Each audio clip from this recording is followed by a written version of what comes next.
Hello Year 4, welcome back to another science lesson. Now I want you to write down the long date, Tuesday 2nd of June 2020, and the learning intention to understand factors that endanger species. Well done everyone. What are endangered species? Many living things are endangered because humans have destroyed much of their habitat. Do you recall what we mean when we say habitat? Habitats are places where animals and plants live. When a living thing is endangered, it means that there are not many of that plant or animal left, and scientists are concerned that the species may become extinct. Do you recall what we mean when we say extinct? Pause and have a think. It means that the plant or animal can never come back again, so they're not in current existence. Do you know any plants or animals that are extinct? Pause and have a think. So the dinosaurs are extinct because they don't exist in this modern age. The woolly mammoth, the dodo, and the Tasmanian tiger are just a few examples of animals that are extinct. These living things are already extinct due to man-made changes to the environment. And once a species is extinct, it can never be brought back. So as we mentioned, the dodo, Tasmanian tiger, the quagga, plants as well, the cry violet, and the passenger pigeon. What causes living things to become endangered? The changing environment causes living things to become endangered, such as natural changes, changes caused by humans, deforestation, pollution, and invasive species. So these 5 main factors causes living things to become endangered. So everyone have your 5 fingers up, and I want you to tell your adults these 5 factors that causes living things to become endangered. Well done everyone. Living things depend upon their habitats to give them everything they need, including food, water, air, and a space to live and grow. Human beings are able to make big changes to their habitat to make it suitable for them to live in. What are some of the ways that humans are able to change the environment? Pause and have a think. So an example could be that we create buildings for us to live in. This is one way that we change the environment. Did you think of any more ways? I want you to write it down, take a picture and show me. Some species are very good at adapting to changes in their habitats. These species are able to live alongside humans successfully in towns and cities. So take a look at these animals and plants. Which ones have you seen when you're out and about? So I know that London, we're famous for our pigeons and we see them everywhere we go. So we definitely see those when we're out. I see foxes in the back garden, especially at night time. So these species, they're very good at living alongside us in our towns and our cities. However, this isn't always the case for all living things. Some animals can only survive in a particular habitat, such as rainforest or marshland. And when the habitat changes, these species find it very difficult to survive. So take a look at these plants and animals. They won't be able to survive in all habitats, and due to this, if they were living in, for example, in our habitat over here in the UK, they wouldn't be able to survive. Habitats can change for many different reasons, and some of these changes are natural. What kind of natural events could cause changes to habitats, and how could these affect the plants and animals that live there? So pause and have a think about any natural events that can cause changes to these habitats. Now take a close look at these pictures to give you more of an idea. What do you see and what do you notice? Over here we can see volcano erupting. Over here we can see drought. Over here we can see floods. Over here we can see thunder. How can these cause changes to the habitats of plants and animals? So with these volcanoes, when the lava is erupting, these can cause the animals and plants to die. Natural changes, so events like earthquakes, storms, floods, hurricanes, and wildfires and droughts can have very serious consequences for living things, just as we previously discussed. Habitats can be destroyed and the plants and animals that live there might be killed. Those animals that survive might find that their sources of food and water have disappeared, and they may no longer have a safe space to live and grow. So take a look at this picture. These fish died when their river habitat dried up in a drought. While these events are natural, many are made worse by climate change and so are affected by the activities of humans. Now, changes caused by humans. Most of the changes to the habitats of living things are caused by humans. What kind of environmental changes can we think of that are caused by humans, and how could these affect living things? So take a look at these pictures and what do you notice? So in this picture, in the bottom right, we see all these tall buildings, these skyscrapers, and we've built these buildings for us to live in, for us to work in. However, we need to remember that the land that these buildings were built upon, they could have been the natural habitat of some plants and animals. So really, we've destroyed their habitat by building our own buildings. Take a look at this picture over here. The bottom left, what do you see? You see all these plastic water bottles, these plastic bags. Now over here in the sea and the beach area, these are the habitats of sea creatures. Now with these rubbish dumped in their living space, what do you think will happen? They can choke on these plastic bags, or they can go on these plastic bottles and get stuck, which will cause them to suffocate and die. So we need to really be thinking about what we're doing to help these animals and what we can do to protect them. Because we know plastic is a huge problem in our current society. Deforestation. Many of these things that humans do destroy animal habitats. So only a very small amount of the world's land is covered in rainforests. So a very small amount. But about half of all plants and animals live there. So really, I want you to pause and read this to yourselves one more time. So a very small amount of the world's land is covered in rainforests, but half of all plants and animals live there. So take this in consideration and look at what humans are doing. Humans have cut down large areas of the forest. Large areas of the forest. So we already know that only a small amount of the world's land is covered in rainforest, and humans are cutting down large areas of the forest where half of all of the plants and animals live there. They're doing this to clear space for building new buildings or farming. So, because we're doing this, this has destroyed the habitats of many of the species that live in the rainforest and made it difficult for them to survive. Now pause and have a think. How do you feel about this? I want you to write this down. And pollution. Waste from factories and pollution that contaminates the ground make it difficult for plants to grow. This in turn means there is no food or shelter for the animals that once lived among the plants. Chemicals and waste that are spilled in the sea are very dangerous to all the living things in the marine habitat in the sea.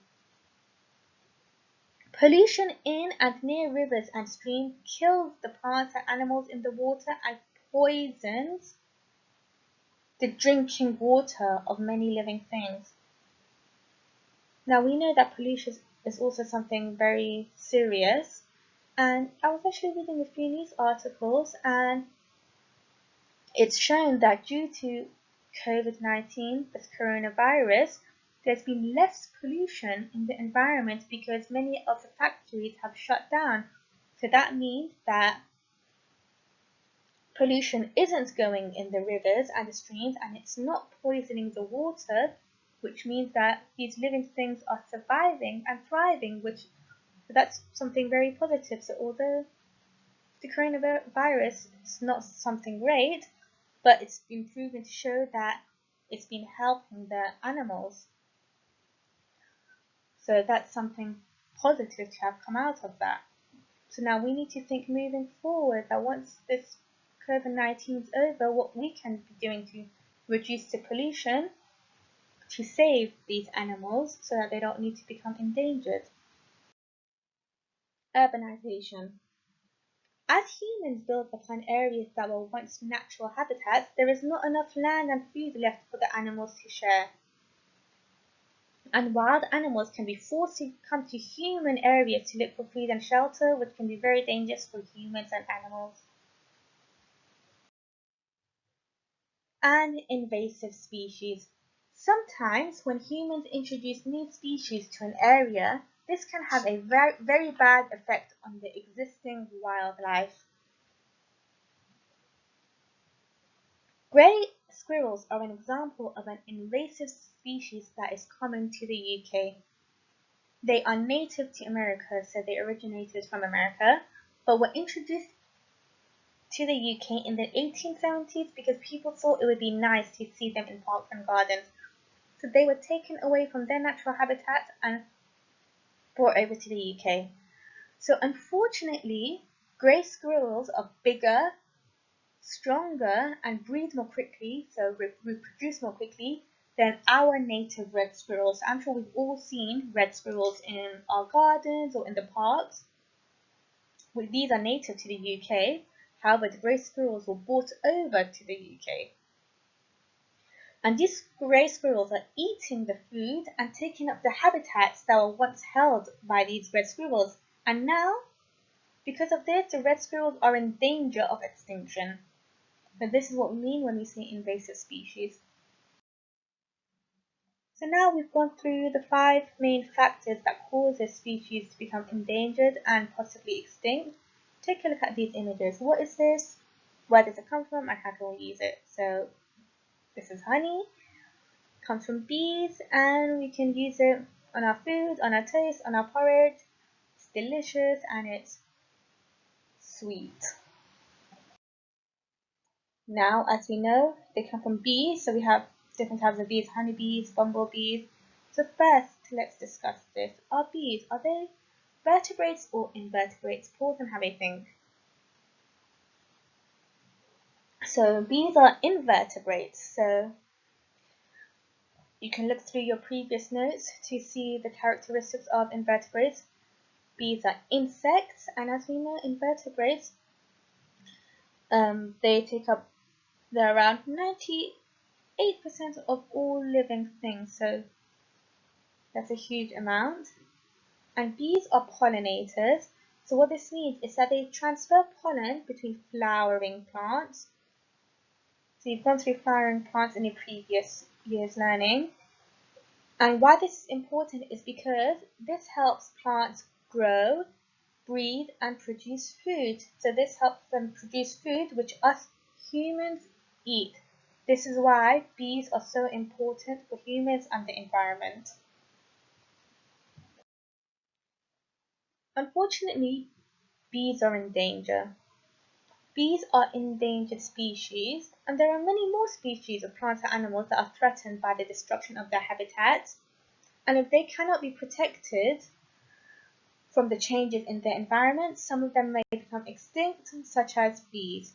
And bee numbers are falling across the world because of 3 main reasons: pesticides, the Varroa and habitat loss. So I want you to tell your adults these 3 factors that are causing bee numbers to fall. Now, what do we mean when we say pesticides? So in non-organic farming, pesticides are applied to crops to kill and control pests. But the downside is that they also cause harm to bees and other species. They block the neural pathways in their central nervous system, causing disorientation and the inability to feed and eventual death. So these pesticides, they're harmful to bees because they can inhale them and consume them, which can cause them to die. Now, there has been a full ban on outdoor crops of the worst pesticides, which was announced earlier this year, and post-Brexit, so as we know the UK isn't part of the European Union anymore, we need to ensure that this ban continues so that our pollinators, the bees, continue to be protected. Pesticides, the Varroa. What are they? Varroa attaches itself to honeybee and sucks its blood. When the bee returns to the hive, this is a hive over here, the beehive, the Varroa can spread and bring viruses and disease with them. So once the Varroa has entered a bee colony, it can kill the whole colony in 2 to 3 years, and they have been found to be one of the main causes of colony collapse disorder in North America. So over here is a close-up image of a Varroa. You can see it with the naked eye, although it is very small. And in this image over here, you can see the red arrow and the Varroa, which is on the bee, sucking its blood. So we have pesticides, which is a form of poison to the bees, and Varroa. And the last factor, habitat loss. So there is also a big threat against bees from our changing land use. So as our cities are growing and agriculture becomes more intensive, bees are losing the wild spaces, hedgerows and meadows where they can find flowers and food. So flowers is essential for bees because they pollinate these flowers, and if our cities are growing and if we're building our own buildings, we're destroying these habitats and destroying where the flowers are growing. So we have lost many flowers from the landscape because our cities are growing, because we're building new roads, and this has left the bees scrambling to find enough food. And many bee species have declined, and 2 bumblebee species have even become extinct in the UK since the 1940s. Pesticides, Varroa, and habitat loss are the 3 main factors which are causing bees to become endangered, and we know that's not very good because once an animal, a living thing, animals or plants become endangered, they could risk becoming extinct. And if the bees become extinct, that means that we won't have a food source because many of these plants produce the food that us humans eat, so that can cause us to even die. So bees are very important for all living things. So more sustainable farming needs to be encouraged to support our bees and other pollinators for current and future generations. And it's important that farming protects the space for all these insects and wildlife that are part of the landscape too. So for your task, I want you to create a poster on how to save the bees. Now you can take a look at these pictures over here for inspiration. Save the bees, they make your honey, plant these. So these are certain flowering plants that bees pollinate, which produce food. Save the bees. Now, what are the main features of a poster? Pause and have a think. To remember in a poster, you need to use persuasive and emotive language. So what do we mean by that? With persuasive language, you need to persuade your target audience to do something, and you need to use personal pronouns, emotive language such as adjectives. Now remember, for a poster, you need to use bold writing to attract the reader, and you don't need to write paragraphs. You can write bullet points because you don't want the reader to become bored essentially. So you want them to have something to read to engage them. So you want to engage the reader, and your poster has to be informative. So you have to include facts. So you can first include, what do we mean when we say endangered species? So first you can give a definition. And what do we mean when we say extinct? And you can mention that these are endangered species and we don't want them to become extinct, so that we have to save them. And then you can even do your own further research to write down, how can we save the bees? So you can first include, what do bees do for us? You can pause this section and read it. So they produce our food, they make honey, they pollinate fruit trees, and these fruit trees, such as apples, they produce fruits for us humans. Save the bees, save the planet.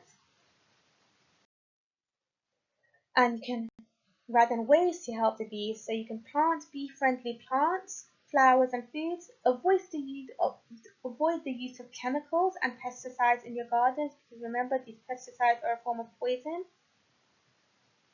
Buy local and raw honey. Support sustainable farmers. You can make like bee hotels that can make these little artificial beehives. And encourage your local garden stores to not sell these killing pesticides and chemicals. And over here, a third of our food supply relies on bees, so it's always good to include statistics as well.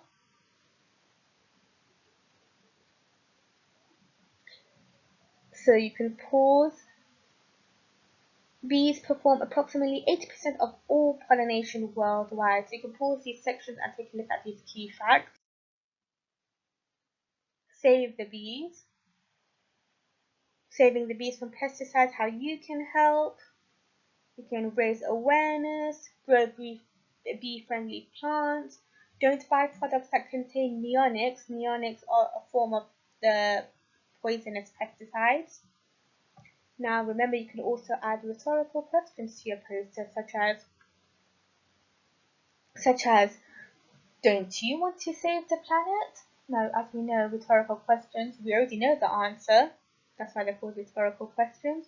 So remember, include main facts. So you first include, what are endangered species? What does it mean when species become extinct? Why are bees endangered? So remember those three factors. And what we can do as humans to help protect our bees and save the planet. So you can also do your further research. So I want your poster to be creative. You can color it in and include main scientific facts and terminology. And once you're done, I want you to take a picture and send it over to year 4 at range.harrow.ch.uk. Well done, everyone.